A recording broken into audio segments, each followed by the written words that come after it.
Welcome to Not Milk Never Milk. Subscribe if you're lactose intolerant. You start by checking the game version and confirming Aurora Skin compatibility. This avoids mismatches. Next, make a quick backup of your profile and skin files. Copy them to backup Aurora date so you can revert. Then, open the game launcher, sign in, and go to the Skins or Appearance menu. Once there, locate the Aurora entry. Do not overwrite yet. You're preparing both safety and direct access, so the change will be smooth and reversible when you proceed to replace files. You now perform the core replacement. Extract the Aurora Skin package into a temporary folder while preserving its folder structure, because misplaced files break the skin. Then, copy and overwrite the texture files, config, JSON and thumbnail images into the game's skin directory. Confirm file names match exactly.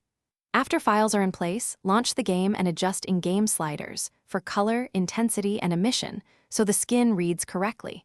Once done, test the look in a safe, low-risk area to verify alignment. You finish by clearing shader and cache files, then restarting the game to force fresh asset loading. This prevents stale textures.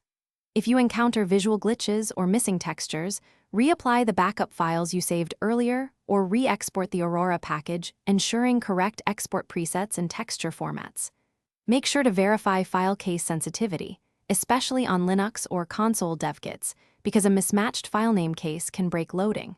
Finally, test in multiple lighting conditions and confirm performance is stable before. Thanks for watching. If this was helpful, leave a like and consider subscribing. See you next time.